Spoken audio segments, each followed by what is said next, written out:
오늘 본문은 시편 3편입니다. 시편 3편을 낭독하도록 하겠습니다.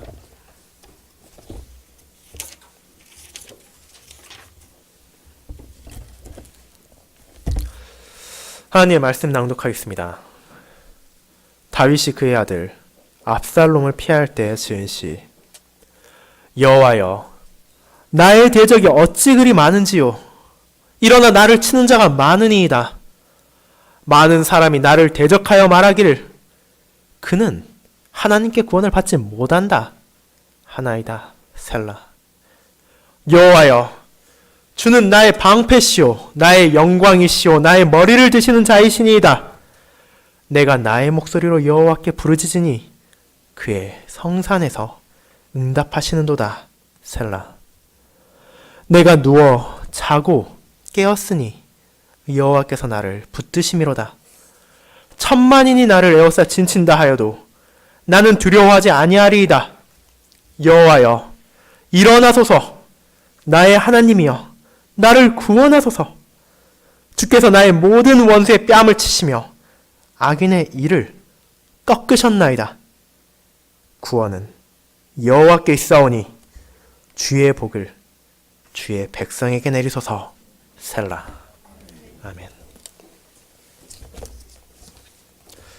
설교 후에는 시편 3편 3, 4절을 함께 부르도록 하겠습니다.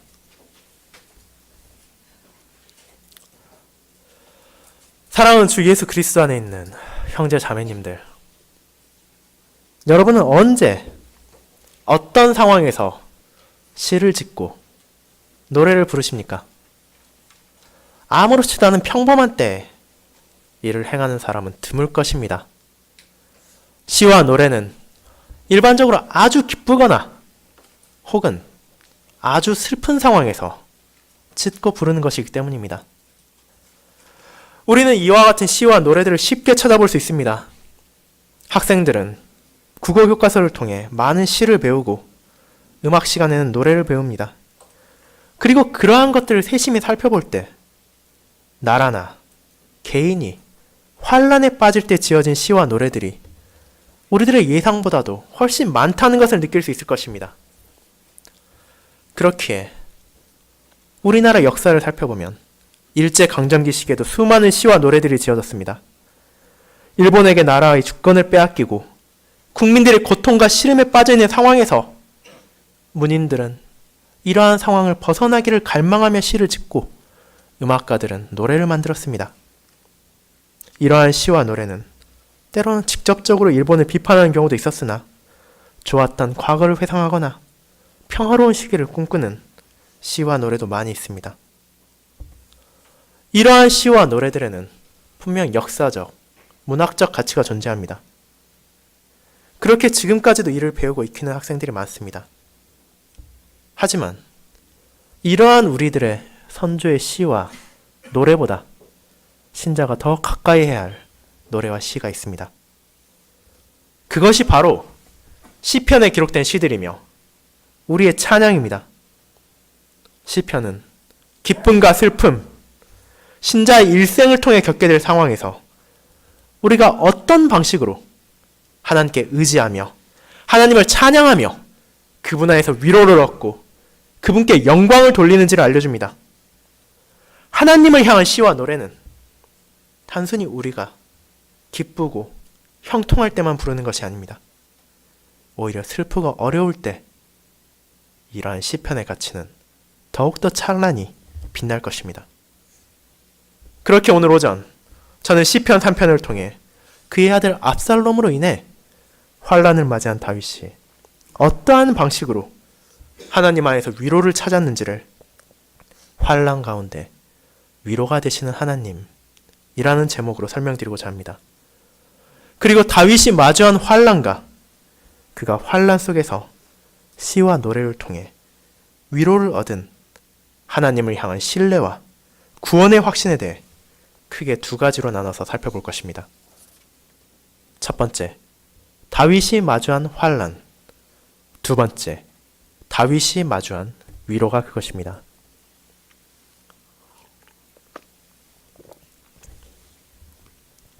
첫 번째로 다윗이 맞은 환란에 대해 알아보겠습니다. 형제자매 여러분, 저와 여러분은 많은 시편을 알고 있습니다. 우리는 매주 공적인 예배 시간에 찬양을 통해 시편들을 부르기도 하고, 수요 모임이 있는 날에는 시편을 번역한 묵상집을 통해 그 시편이 우리에게 주는 의미가 무엇인지, 그 속에서 우리가 그리스도의 은혜를 어떻게 발견할 수 있는지를 함께 찾기도 합니다. 그와 같이 다양한 방식으로 우리가 시편을 접해왔기에 우리는 시편의 내용이 항상 기쁨과 즐거움만을 말하진 않는다는 것을 알고 있습니다. 시편에는 수없이 많은 개인적인 슬픔, 언약 백성 전체의 슬픔, 나라의 슬픔을 다루고 있는 애통한 노래, 애가들이 있습니다. 그리고 그러한 애통함을 표현함을 통해서 자신들의 죄를 미워하고 타락한 세상에 악함을 증오하는 한편, 그러한 어려움에서 건져내실 분은 오직 단 한 분, 하나님밖에 계시지 않음을 고백합니다. 우리는 시편 전체의 서론으로서 위치한 시편 1편과 2편의 내용이 무엇을 다루는지를 설교를 통해 함께 나누었습니다. 여러분이 이를 기억하신다면 다음과 같은 내용을 알고 계실 것입니다. 시편 1편은 나머지 전체 시편의 큰 주제이기도 한 하나님의 공의를 통한 의인과 악인의 결말에 대해 다루었다면, 시편 2편은 그러한 공의가 누구를 통해서 이 땅에 펼쳐지는지를 알려주었습니다. 하나님의 공의는 바로 여호와의 기름 부음 받은 자, 그분의 택하신 왕을 통해서 이루어질 것입니다.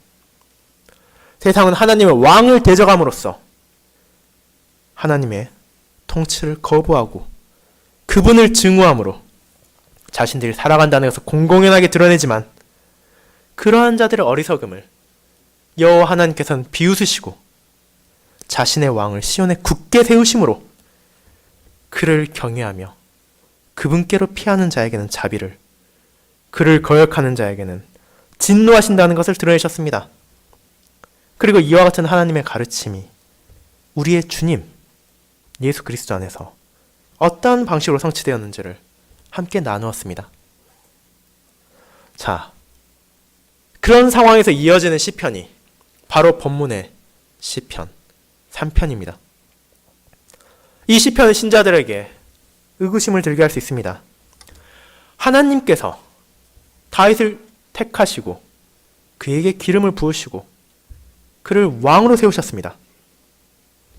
그런데 어째서 시편 3편은 이러한 시를, 이러한 내용을 다루고 있는 것입니까?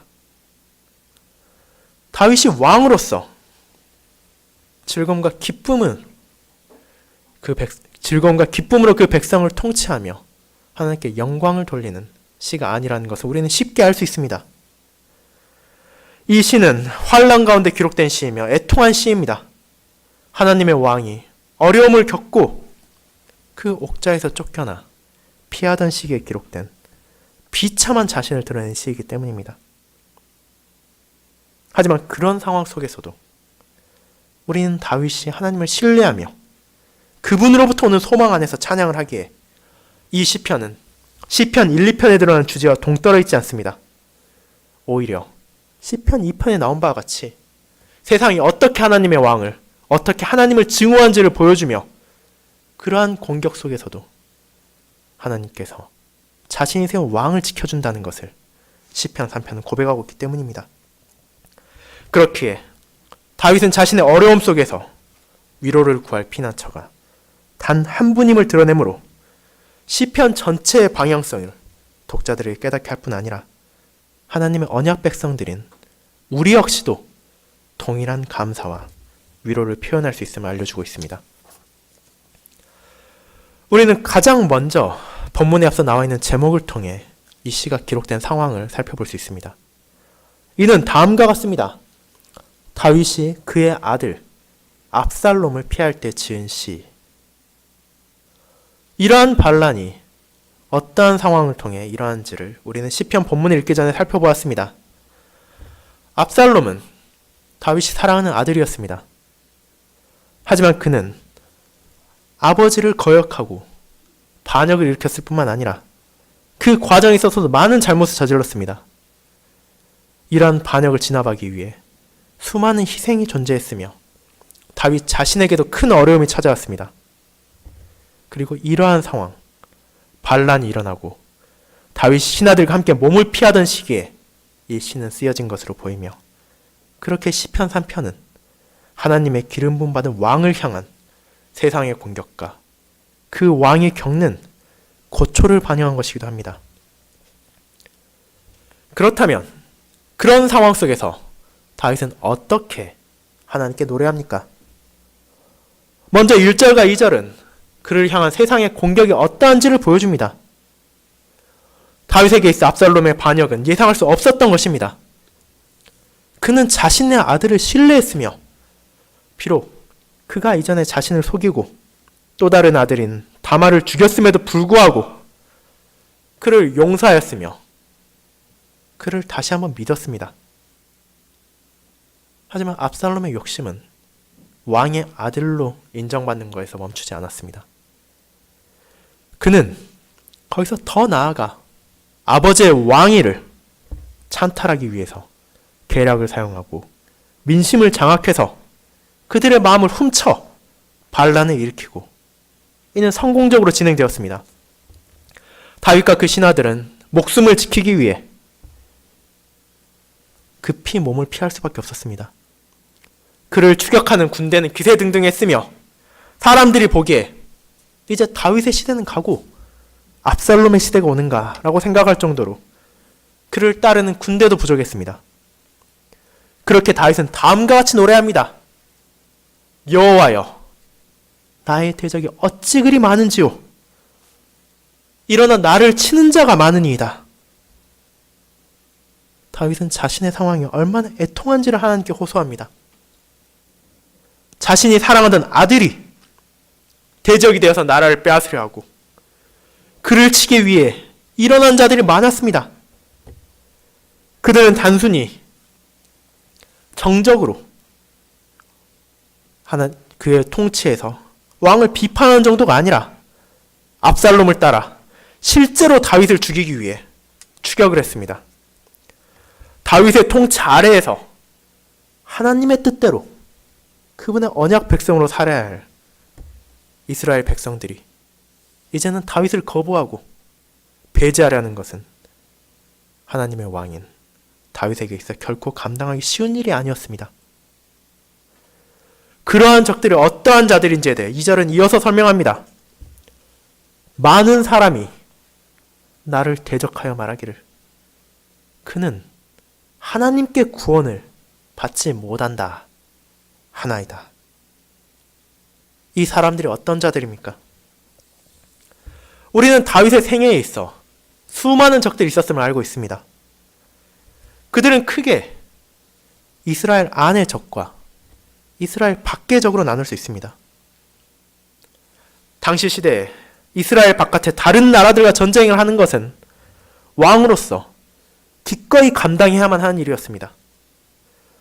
다윗은 열방의 나라들이 하나님의 통치를 거부한다는 것을 알고 있었으며 그러한 이들과의 전쟁에 나서는 것은 비록 힘들지 몰라도 그는 결코 거부하지 않았습니다. 왜냐하면 전쟁터에 나가 적들을 물리침으로 하나님의 양떼를 지키는 것은 왕에게 주어진 소명이기도 했기 때문입니다. 하지만 다윗의 적은 이스라엘 밖에만 존재한 것이 아니었습니다. 같은 하나님의 언약 백성임에도 불구하고 다윗을 거부하고 다윗을 죽이려 했던 자들이 결코 적지 않습니다. 우리는 다윗이 왕에 오르기까지의 과정이 얼마나 험난했는지를 알고 있습니다. 다윗은 헌신적으로 사울왕에게 봉사했으나 권력의 눈이 먼 사울은 다윗의 헌신을 그대로 받아들이지 못하고 어떻게든 다윗을 죽이기 위해 수차례나 그를 추격하고 창을 던지고 약속을 어겼습니다. 하지만 그러한 사울이 죽고 다윗이 왕에 오른 후에 통치가 안정적으로 흘러가기만 했던 것은 아닙니다. 다윗이 통치하던 시기에도 이스라엘은 적지 않은 내분을 마주했으며 그로 인해 하나님의 언약 백성 간의 전쟁으로 그 땅의 동족의 피를 흘리는 날들이 짧지 않았습니다. 그리고 압살롬과 그를 따르던 이들이 결코 하나님의 언약을 모르는 이들이 아니었습니다. 그들은 하나님께서 다윗을 택하시고 그에게 기름을 부으셨으며 그를 이스라엘의 왕으로 세우셨음을 알고 있었습니다. 그들은 열방 나라들과 달리 분명하게 하나님의 주권을 인지하고 있었으며 하나님이야말로 자신들을 건지는 이라는 사실을 깨닫고 있었습니다. 하지만 그들의 믿음은 잘못된 방향으로 흘러갔습니다. 압살롬이 새를 불리고 그의 군대들이 다윗의 군대를 제압할 수 있는 것 같이 보이자 그들은 다음과 같이 다윗을 조롱했습니다. 그는, 즉 다윗 너는 하나님께 구원을 받지 못한다. 다윗에게 있어 이 말이 얼마나 큰 모욕이었겠습니까? 이는 단순히 다윗 그 자신만을 모욕하는 말이 아니라 그를 택하시고 그를 기름 부으시고 그를 세우신 하나님을 모욕하는 말이었습니다. 하나님의 뜻을 고려하지 않고 세상의 권력과 정치적 상황을 보며 그에 따라 하나님의 뜻을 끼워 맞추고자 한 자들은 그들에게 있어서 당시의 상황은 마치 하나님께서 다윗을 버리신 것 같이 느껴졌기 때문입니다. 같은 언약 백성, 심지어 자신이 다스리던 그 나라에서 자신의 백성과 자신의 군대에게 버림을 받고 아들에게 배신당한 다윗에게 있어 이는 너무도 끔찍한 공격이었습니다. 물론 다윗은 완벽한 왕이 아니었습니다. 다윗의 한계는 분명했으며 밧세바를 취하기 위해 신실했던 우리아를 죽임으로 하나님께 큰 죄를 범했고 그 외에도 크고 작은 잘못을 저질렀습니다. 하지만 그럼에도 불구하고 하나님께서는 그와 함께 하셨습니다. 그를 돌이켜서 그를 회개하게 하시고 자신의 양떼를 치는 목자로서 이스라엘을 왕으로 세우셨습니다. 그러한 다윗에게 주어진 소명과 그와 함께하는 하나님을 거부하고 모욕하는 자신의 백성들을 바라보는 다윗의 심정은 참담했을 것입니다. 단순히 자신을 공격했기에 그러한 것이 아니라 그들이 그러한 공격을 통해서 하나님을 모욕하고 하나님을 거부한다는 것을 깨달았기에 이는 그들의 왕인 다윗에게 있어 너무도 비참한 사건이었습니다. 하지만 이러한 공격은 다윗 왕에게만 국한된 것이 아니었습니다. 신자를 향한 다른 언약 백성들의 공격은 결코 멈추지 않는 것입니다. 가인과 아벨로부터 시작해서 오늘날까지도 외부의 공격만이 아니라 언약 백성 간에 갈등과 다툼이 존재합니다. 하나님의 뜻을 분명 알고 있음에도 불구하고 이를 오용하고 자신들에게 유리하게 끼워 맞추고 사회의 상황에 따라 적용함으로써 진리에서 벗어난 이들이 지천에 널려 있습니다. 우리의 주님께서 이 땅에 오셨을 때도 마찬가지였습니다.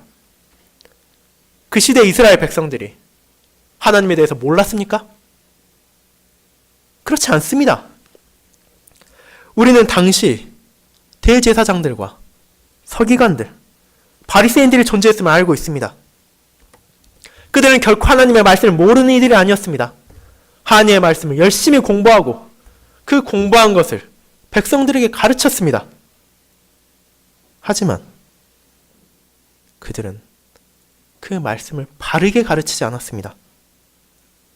하나님의 말씀을 그 말씀 그대로 해석하지 않고 자신들의 권위와 상황을 유지하기 위해 가르쳤으며 그분의 말씀에 살아가는 것과 동등하게 자신들이 만드는 수많은 규칙과 가르침을 따라야 한다고 백성들에게 알렸습니다.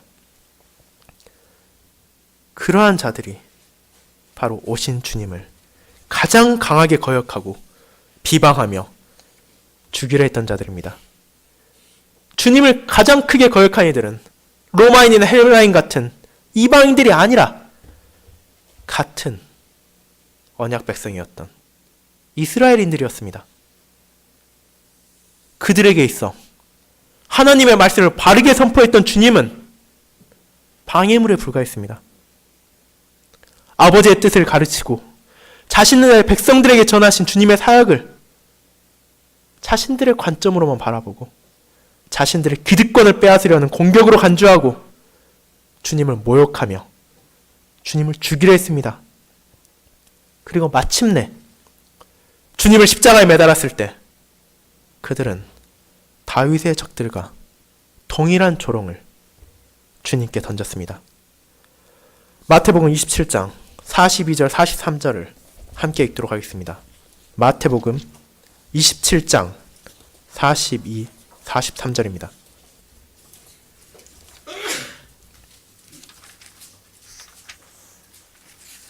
그들이 주님께 어떠한 조롱을 했는지 함께 읽겠습니다. 마태복음 27장 42절 43절을 함께 읽겠습니다. 그가 남은 구원하였으되 자기는 구원할 수 없도다. 그가 이스라엘의 왕이로다. 지금 십자가에서 내려올지어다. 그리하면 우리가 믿겠노라. 그가 하나님을 신뢰하니 하나님이 원하시면 이제 그를 구원하실지라. 그의 말이 나는 하나님의 아들이라 하였도다 하며 그들은 반어법을 사용해 주님을 모욕했습니다. 예수님이 하나님의 아들이라면 하나님께서 그를 구원하실 것이라고 말입니다.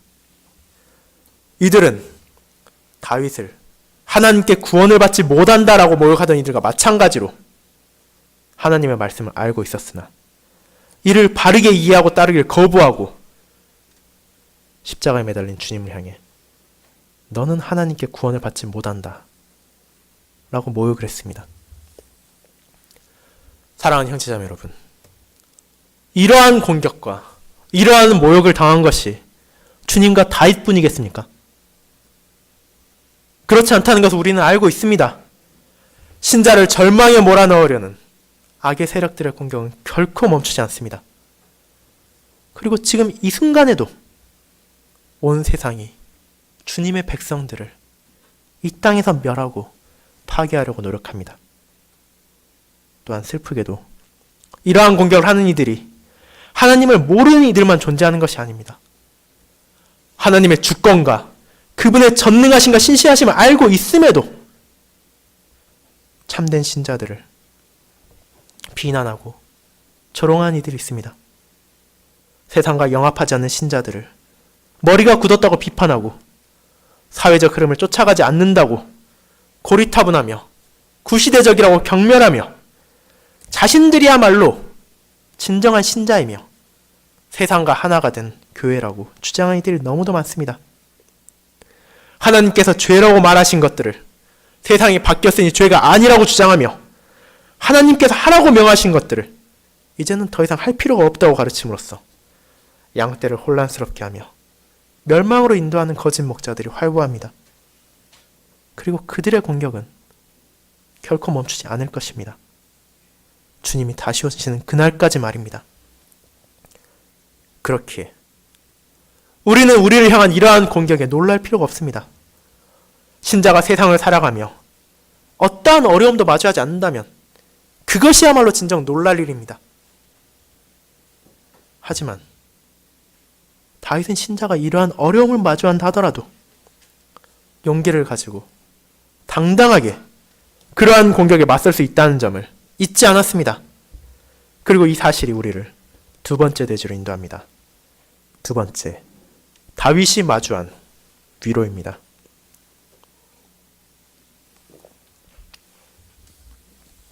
성도 여러분, 이 시의 시작은 분명 애통한 호소로 시작합니다. 자식으로부터 배신당하고 백성으로부터 버림받은 상황을 노래하는 것이 어찌 기쁠 수 있겠습니까? 이는 슬픔과 한탄을 담고 있었습니다. 하지만 본 시편은 그러한 슬픔과 한탄만을 담고 있는 것이 아닙니다. 다윗은 이 시를 통해서 자기 자신에게 환란이 찾아온 것은 분명하지만 그 환란으로 인해 결코 쓰러지지 않을 것임을 보여줍니다. 그렇게 이 시편 3편은 굳건한 확신과 신뢰의 시이기도 합니다. 그의 신뢰는 결코 자신의 능력에 매여 있지 않았습니다. 한국어 성경에는 생략되어 있지만 2절과 3절 사이에는 사실 중요한 단어가 하나 있습니다. 그것은 바로 그러나 라는 접속사입니다. 즉 1절, 2절을 통해 하나님의 언약 백성들이 자신의 적이 되고 자신을 조롱했지만 그러나 그들의 조롱은 결코 이루어지지 않을 것입니다. 그들은 하나님께서 다윗을 구원하지 않을 것이라고 조롱했습니다. 하지만 다윗은 분명히 말합니다. 그러나 여호와여 주는 나의 방패이시오. 다윗의 시선을 자기 자신을 대적하는 이들에게 돌리고 자기 자신에게 돌렸다면 그에게 있어서 희망은 존재하지 않을 것입니다. 쫓겨난 왕에 불과한 자신과 기세등등했던 반역군의 상황을 비교하면 절망에 빠져도 이상하지 않을 상황이었습니다. 하지만 그가 바라본 것은 자기 자신이 아니라 자신을 둘러싼 세상이 아니라 바로 자신의 주인이시며 자신과 함께하는 여호와 하나님이었습니다.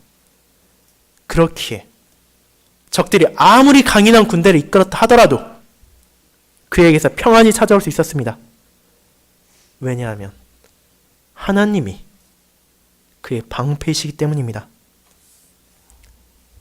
방패란 무엇인지 우리 모두는 알고 있습니다. 이는 전쟁에 사용되는 도구이며 칼이나 화살, 창과 같은 무기로부터 몸을 지키기 위한 방어구입니다. 여러분이 신뢰할 만한 튼튼한 방패를 가졌다면 이는 여러분의 목숨을 공격으로부터 지켜줄 것이며 여러분의 생명을 보호할 것입니다. 그리고 다윗은 바로 하나님이 자기에게 주어진 방패라는 것을 고백합니다. 다윗은 생애에 걸쳐서 이러한 하나님의 보호하심을 경험했습니다. 그에게서 하나님께서 방패라는 점, 하나님께서 그를 보호하시고 하나님께서 그를 지키신다는 것은 결코 생소한 사실이 아니었습니다. 그는 수없이 하나님의 보호하심을 경험했습니다. 하나님의 인도하심이 아니었다면 다윗은 왕위에 오르기도 전에 사울 왕의 질투로 인해 죽었을 것입니다. 신실하신 하나님께서 자신을 지켜오셨고 지금도 지키시며 앞으로도 지키실 것이라는 사실을 알고 있었기에 다윗은 그분을 방패라고 고백함으로 자신이 또다시 환난에 처해 있고 또다시 어려운 상황을 맞이했지만 하나님께서 여전히 자신을 보호해 주신다는 사실을 신뢰함으로 위로를 얻었습니다. 그리고 하나님께서는 단순히 그를 보호하시는 방패만이 아니시며 그의 영광이시며 그의 머리를 드시는 자입니다. 다윗이 압살롬의 군대를 피해 도망했을 때 그는 더 이상 왕의 행색을 갖추지 못했습니다. 우리가 오늘 본문 전에 읽었던 사무엘하 15장의 뒷부분에 나오는 30절은 그와 그를 따르는 이들이 얼마나 비참한 모습으로 예루살렘을 떠나는지를 보여줍니다. 이는 다음과 같은 묘사로 표현됩니다. 다윗이 감람산 길로 올라갈 때 그의 머리를 그가 가리고 맨발로 울며 가며 그와 함께 가는 모든 백성들도 각각 자기의 머리를 가리고 울며 올라가느냐. 그들은 신발도 제대로 신지 못하고 자기의 머리를 가리며 눈물을 흘리면서 도망갔습니다. 하지만 하나님께서는 그의 방패이시며 눈물로 숙인 그의 머리를 드시는 분이십니다.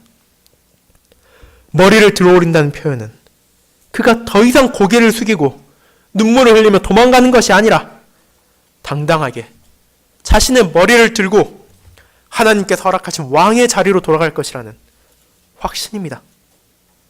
동시에 그의 모든 영광이 자신의 것이 아니라 자신의 머리를 드시는 하나님의 것이기에 그를 반대한 자들이 아무리 조롱하고 아무리 공격한다 하더라도 그 영광을 하나님에서부터 빼앗아갈 수 없음을 고백합니다.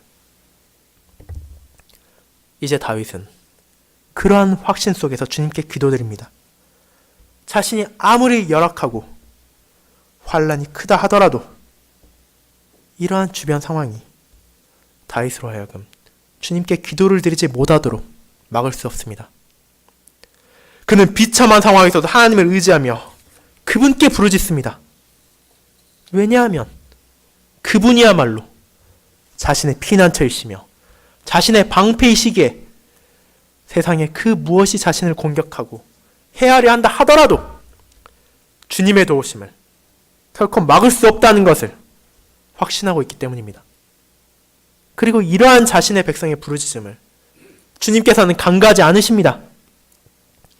하나님께서는 이 백성의 부르짖음을 그의 성산에서 응답하십니다.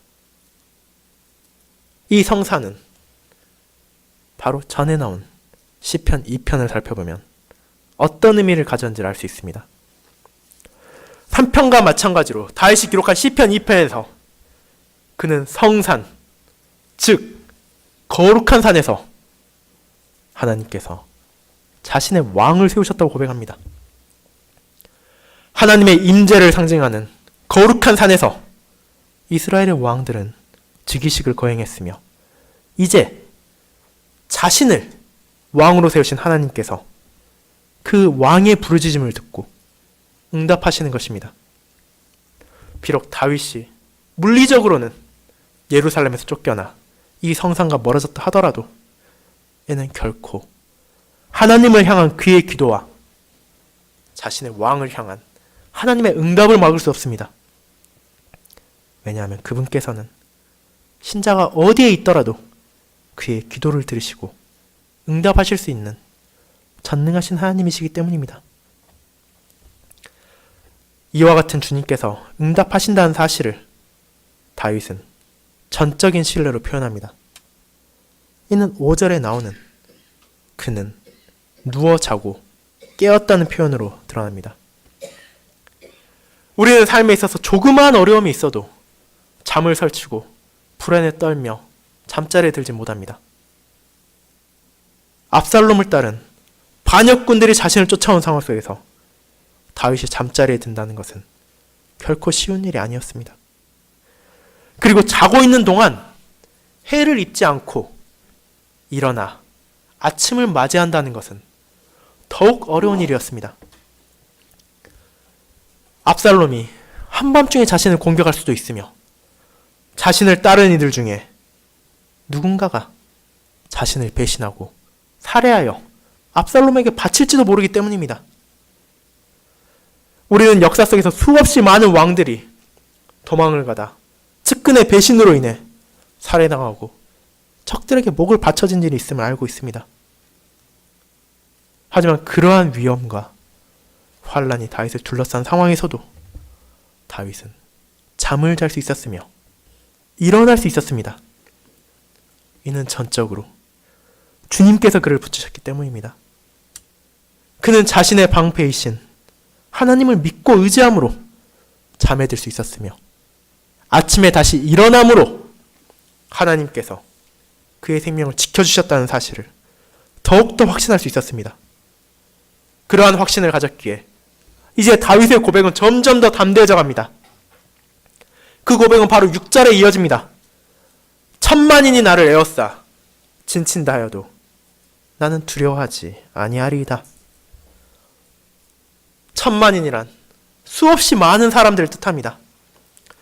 하나님의 보호하심을 확신한 다윗은 이제 자신은 더 이상 두려워하지 않는다는 것을 표현합니다. 1절에서 대적이 너무도 많고 자신을 치는 자가 많음을 애통해하며 호소하던 다윗은 이제는 그들이 아무리 많다고 한들 나는 두려워하지 않습니다 라고 외칩니다. 그들이 이제 비난을 하는 정도가 아니라 모욕을 하는 정도가 아니라 진을 치고 포위를 하여 자신을 죽이려 한다 하더라도 다윗에게 있어 그러한 공격은 더 이상 두려움의 대상이 되지 못합니다. 자신의 처한 상황이 더욱더 악화된다고 하더라도 하나님께서 주시는 위로 안에서 그의 믿음은 흔들리지 않고 더욱더 안정을 찾은 것입니다. 그리고 이러한 안정은 주님을 향한 호소로 이어집니다. 여호와께서 누구신지를 3절부터 5절을 통해 고백한 다윗은 이제 주님께 승리를 요청합니다. 여호와여, 일어나소서. 나의 하나님이여, 나를 구원하소서. 주께서 나의 모든 원수의 뺨을 치시며 악인의 일을 꺾으셨나이다. 다윗과 대적 간의 전쟁의 승리는 주님께 매여 있었습니다. 다윗을 건지는 것은 그 자신의 무용이나 그의 군대의 강맹함이 아니라 오직 주님의 선하심과 주님의 신실하심에 달려 있습니다. 그렇게 다윗은 그 주님께 자신을 건져줄 것을 기도드리는 것입니다. 하나님께서 그를 건지심은 바로 원수들의 뺨을 치시며 그들의 이를 꺾으심으로 드러날 것입니다. 우리가 쉽게 상상할 수 있듯이 뺨을 친다는 것은 모욕을 주는 행위이며 경멸을 느끼게 하는 일입니다. 하나님께서는 다윗을 모욕하던 이들에게 더 큰 모욕으로 갚으실 것이지만 거기서 멈추지 않고 더 나아가실 것입니다.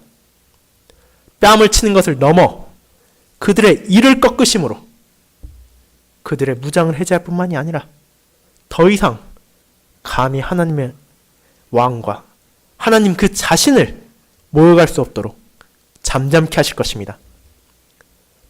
그리고 이러한 기도를 다윗은 과거형으로 기록함으로써 앞으로 일어날 일이지만 마치 이것이 과거에 일어난 것과 같은 확신으로 보여줍니다. 왜냐하면 다윗에게 있어 하나님의 보호하심과 원수를 치심은 그분의 신실하심 속에서 수없이 많이 드러난 것이기에 마치 일어나지 않은 일임에도 불구하고 과거로 이미 일어난 일과 같이 분명하게 고백할 수 있는 것입니다. 그렇기에 다윗은 이러한 확신 속에서 위로를 얻으며 하나님의 신실하심을 다시 한번 새겼습니다. 그리고 이 다윗의 확신은 하나님을 향한 송영 8절로 이어집니다. 구원은 여호와께 있사오니 주의 복을 주의 백성에게 내리소서. 구원은 오직 하나님의 손에만 달려 있습니다. 압살롬을 따라 다윗을 대적하는 이들이 자신들의 능력과 자신들의 계략, 자신들의 군대를 믿고 승리를 얻고자 했다면 다윗은 오직 주님만이 이 승리를 주실 수 있음을 고백합니다. 그리고 이 구원은 바로 하나님께서 자신의 백성들에게 주시는 복입니다. 하나님께서는 자신의 백성들, 자신의 뜻에 따라 자신의 말씀을 주야로 묵상하는 의인들에게 복과 구원을 주시는 분이십니다. 여기서 시편 1편, 2편의 주제는 다시 한번 반복됩니다. 의인을 건지시며 복을 주시는 하나님께서 자신의 뜻을 따르는 다윗을 건지실 것이며 그를 통해서 자신의 나라와 자신의 백성을 바르게 통치하심으로 그 백성들은 회개하고 하나님을 섬기는 복을 누릴 것입니다. 그렇게 이는 구원과 복에 대한 확신이자 하나님을 믿음으로 오는 놀라운 위로입니다. 이 땅에 오신 주님께서 자신을 공격하는 종교 지도자들을 만나셨습니다. 그들은 주님을 끊임없이 비방하고 모략으로 헤아려 했으며 마침내 그분을 십자가에 매달고 하나님께 버림받았다고 조롱했습니다. 그러한 모욕과 공격 속에서 주님께서는 누구를 의지하셨습니까? 그분께서는 자신의 적들과 타협하고 그들에게 아첨하며 하나님의 말씀을 왜곡함으로써 그 상황을 벗어나려 하지 않으셨습니다. 그분께서는 오직 하나님, 자신의 아버지만을 바라보셨으며 그분께 힘을 구하며 그분의 보호 속에서 모든 사역을 마치셨습니다. 분명 그분께서는 십자가에서 그들의 대적이 조롱하던 대로 아버지께 버림받으셨습니다. 엘리 엘리 라마 사박다니, 나의 하나님 나의 하나님 어찌하여 나를 버리셨나이까 라고 외치시고 돌아가셨습니다. 하지만 그분께서는 자신의 죽음을 통한 온전한 제사로 그 모든 백성들에게 행하여야 할 하나님의 진노를 감당하신 후에 아버지께서 다시 주님을 일으키심을 보이셨습니다. 이제 아버지 하나님께서는 그리스도의 머리를 드심으로 세상 속에서 아들의 부활을 증거하셨으며 모든 영광 중에 영광을 취하게 하심으로 자신과 함께 세상 만물을 통치하게 하셨습니다. 그리고 이러한 주님께서 우리에게 자신의 영을 보내심으로 오늘도 함께하고 계십니다. 이를 통해 예수 그리스도 우리의 주님께서는 모든 백성의 구원이 되시며 그들의 복이 되심으로 시편 3편의 노래가 궁극적으로 가리키는 것은 다윗 개인의 어려움과 힘듦이 아니라 자신을 향한 모든 백성들이라는 것을 주님께서는 보여주신 것입니다. 사랑하는 성도 여러분, 우리를 향하는 공격과 모략 속에서 우리는 어떻게 이를 대항해야 합니까? 우리를 비방하는 그들과 하나가 되어 위협을 모면하고자 노력해야겠습니까?